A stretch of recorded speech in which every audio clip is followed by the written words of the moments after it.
Ensemble, mobilisons-nous pour le mieux-être. Let us come together and strive for a prosperous Senegal.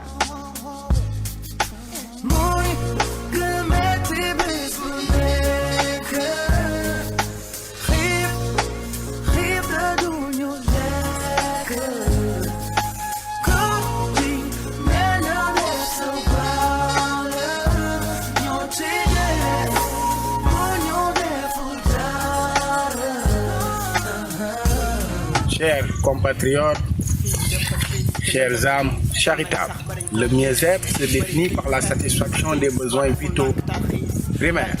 Se loger, c'est-à-dire avoir un habitat, se soigner, c'est-à-dire tomber malade et aller à l'hôpital, se nourrir, c'est-à-dire manger à sa faim, et enfin s'épanouir.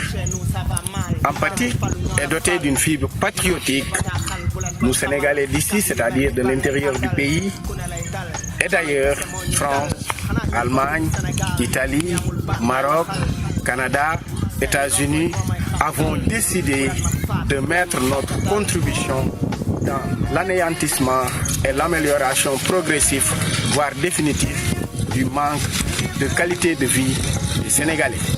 À cet effet, nous avons décidé de créer Action pour le mieux-être pour aider à améliorer la qualité de vie des Sénégalais.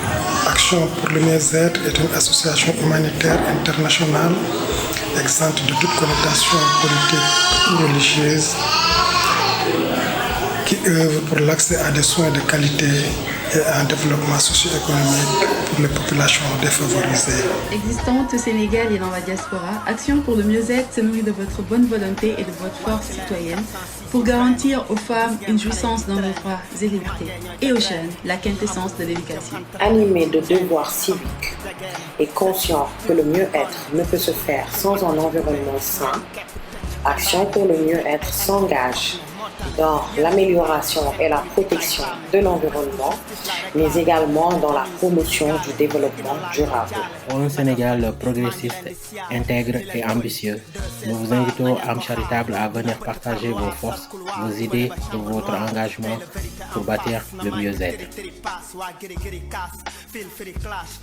képp kuy dund ci àdduna war ngaa mën a lekk bu suur faju ba wér ak jàngi xam-xam te loolu dafa tumuraanke suñu réew ngir faj loolu ñun ñi nga xamante ni dañoo bokk yaroo ci benn gox ñoo fas yéene jóg ànd defar suñu Sénégal di taxawal benn association bu ñuy tuddee Action pour le bien-être.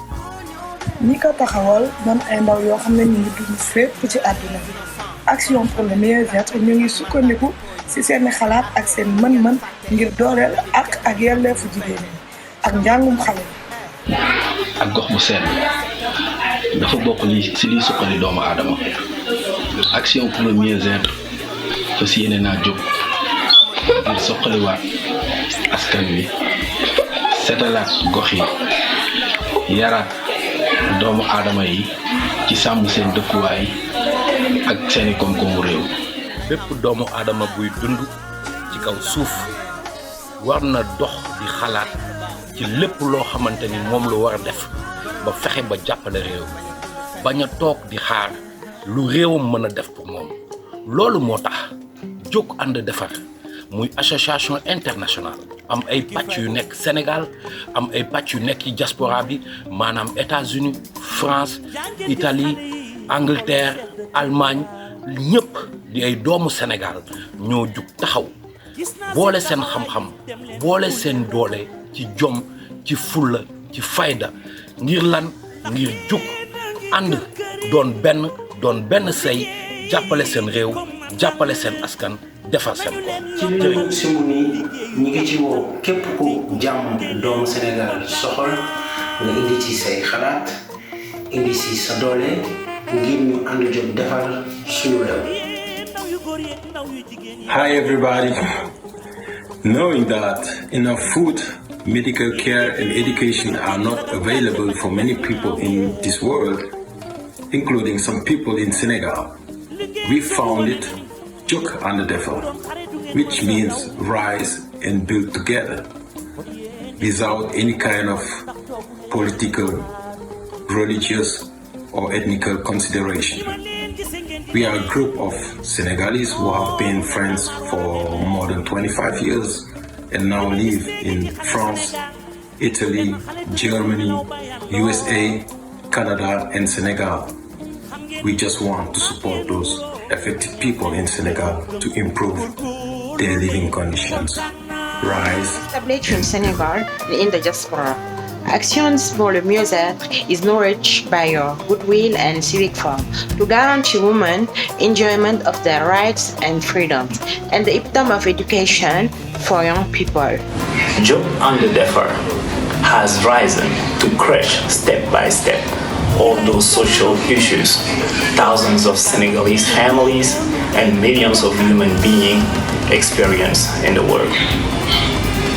Dear brothers and sisters, we're making a solemn call to each one of you, imbued of a selfless spirit, to join us in this community-minded type of organization.